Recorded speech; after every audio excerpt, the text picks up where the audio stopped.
You are ready? Yes. So, good afternoon to all. We are here for the third session. For this, we are having our foreign faculty, Dr. Karthik Jamadar from Volkswagen, Germany. Presently, he is working there as a product readiness manager, technology developer and planner. And with that context, he is holding a lot of patents in his name. He is involved in having good affiliation with a lot of foreign universities, including our IIT Bombay. He completed his PhD from University of Stuttgart, Germany, and since then dedicatedly involved in research work as well. Okay. So since past 8 to 10 years, he is traveling abroad to all the technical universities to transfer his knowledge base which he is having, because he feel all this knowledge base, it should be transformed to the particularly young generation, and with a assumption that definitely they will also try to involve it in their application and subsequently they will also transfer it. Okay, that is what such open mind personality we are having with us. As I said in the morning, he is slow, flexible, that whatever, suppose some minor request, even if it comes from my side on any day, he is ready for that. Likewise, suppose from your side, if you say that can we have some 10 minutes of discussion maybe after session, I am very much sure that he will be openly available for you people. So what I can say, try to make best use of such good personality which is available among us. He will be here for next 5 days. So please, it is my humble request to have best utilization of him. Some of the student representatives who are here, they are now knowing the entire sessions. They may ask their particular colleagues also to have active involvement, a typical session. So henceforth, we will have all our session in physical mode only. As I said, that the previous was the only session which was in online mode. Okay. So with this, I request Dr. Karthik Jamadar to take over the charge of this session. It is over to you, sir. Thank you. So I got this. Yeah, so friends, thank you very much. We are there here for 5 days together, and it would be interesting for me too to pass my knowledge to you. It is not a lecture, it is a discussion with us. No, that is very important. My whole way of teaching the things are that we invent the things what we are presently from our own ideas. It is not illogical. The way the people have invented the lightweight materials, the way people have invented batteries or battery modules, you could invent the same thing now itself by giving some pre-information. Everyone has seen today that we are talking about banana diagram, they still. We will invent that banana diagram today. And believe me, you will have more banana diagram better than that people now in today's world. We should just know what makes the steel interesting, what makes the steel stronger, what makes the steel ductile. If we know that, nothing strange, we could do that. So, first of all, why we basically, if you see from automobile perspective of point, and today I am talking mainly about automobile because of EV, electric vehicle.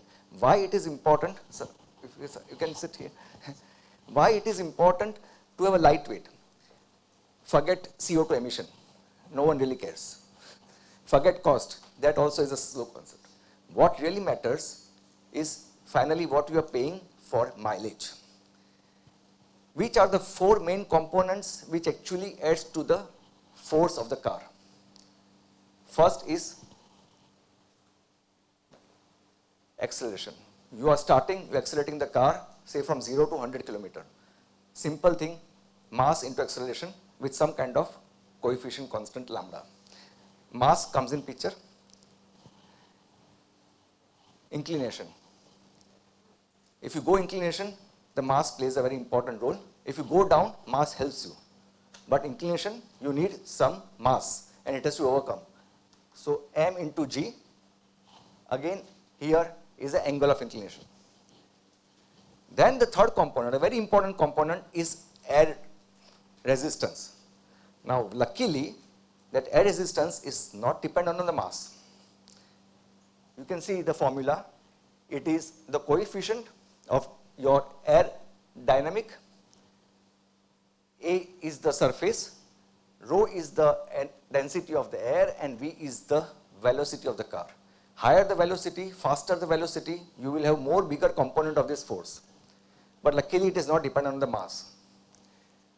The fourth important concept is the friction. The friction, rolling friction and the braking friction. Both are dependent also on the mass. So from out of these four main components, the three components are very much dependent on the mass. Now just let's assume that you are driving, say, 100 kilometers in your car. You need around 15 kilowatt hour of energy, more or less, for the car size of i20 or something, I would say. No, I'm not talking about the big SUVs. If the mass increases, that would go up to 17, 18, 19, 20 kilowatt hour. And who is giving this energy? Your fossil fuel. If it is electric car, who is giving the energy? Your battery. Now my battery size is more or less 80 kilowatt hour in my car. So if my mass increases, 80 kilowatt hour per hour will theoretically should give me around 500 kilometer. If my mass increases, this three component increases, I would get 400 kilometer. So this is one of the biggest reason why people want to go for mass. The second reason, obviously from the European point of view, it is also important for the safety, because your car will not be able to sell or your image will not be good. So the safety factor, you want in-app crash 5-star. It means that mass has to absorb the energy. Now how do you absorb the energy? You absorb the energy by two ways. If you take typical our stress strain diagram, which you have studied in the first year of engineering,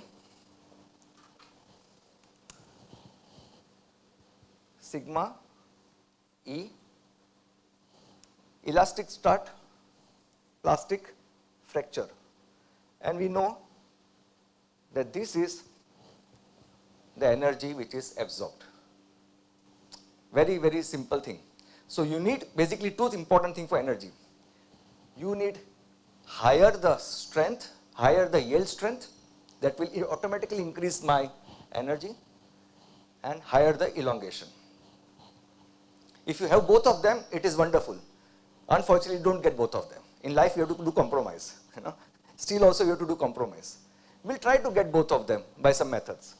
So this is the energy which I have to save.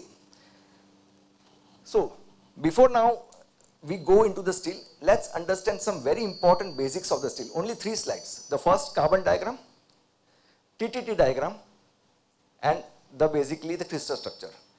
Knowing these 3 things, you can design your own high strength steel. And we will do that today. Don't go into this complexity of the diagram. Only 3 things are important here. The first and important thing is that you have basically a ferrite structure. The ferrite is very, very small area of carbon, which normally ends, suppose, by around 0.1, 0.15. And that is basically a practical, you can say, a pure iron structure.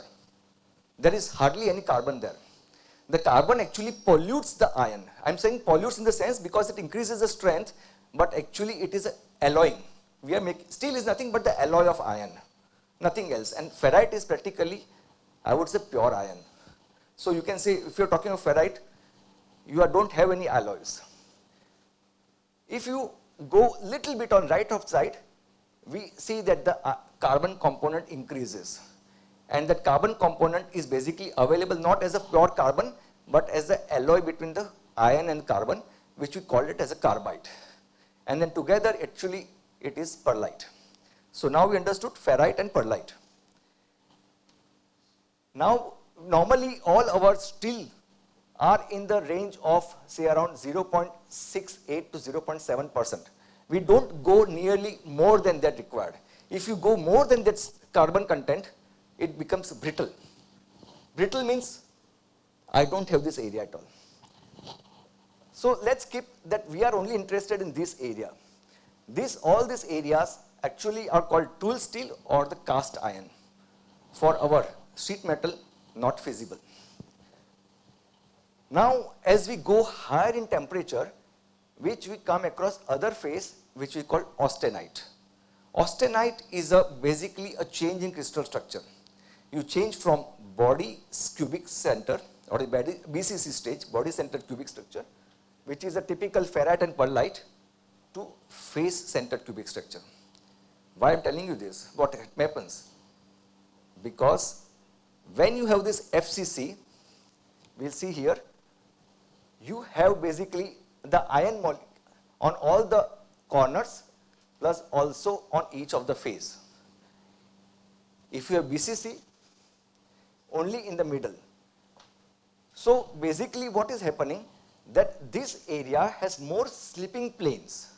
Because of it, FCC is more deformable. In short, FCC has a bigger elongation. So for my energy absorption, FCC is helpful. If my BCC would be there, I would have less absorption because my elongation area is less. So first important thing is, if I want to magically increase the energy absorption, from BCC, go to FCC. But the problem is that FCC only occurs at temperature for this particular area of 0.68, which we call eutectoid condition. Don't go into all these words, eutectoid. 0.68%, the initial austenite starts at 723 degrees. It means I have to raise the temperature. If I raise the temperature, it is very, very good deformable material. I can deform it very easily, do all the things possible, fine. But when I come back again, then I have to come back into the BCC structure. So very good thing would be, if austenite is at room temperature, if I could manage austenite at room temperature, I would get this wonderful graph. This is what people are doing in advanced high strength steel. Nothing else. They are putting austenite at room temperature by adding manganese and silicon. So when people take advanced high strength steel, they are increasing this area by putting higher manganese and silicon. Nothing else. Now, this austenite is there. If austenite is cooled faster by some particular temperature, we all are mechanical engineers, I'm not going into detail, TTT diagram we all know, time temperature transformation. So if I would cool from austenitic temperature very fast, then I would actually not go into the ferrite region or pearlite. I will have a complete different phase, which we call martensite. If little bit slower, then I would have a bainite. Now both this martensite and bainite are much more harder, but at the same time less deformable. So what I'm doing it, I am going away from ferrite, I'm going to martensite.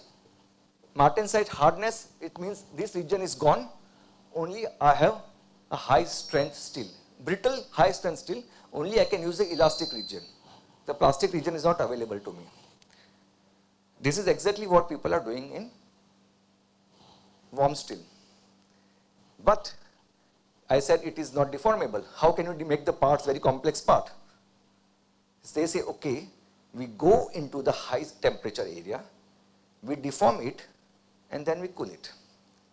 So we get the benefit of high formability of austenite and high strength of martensite, but still we would only work in this region, but this region would become double that height, so it compensates more or less the energy. Finally, I need that energy to absorb. Martensite is not a really good solution because it only gives up elastic deformation, but elastic deformation is so high that finally I end up getting this energy requirement. So when you're talking of worm forming, this is nothing.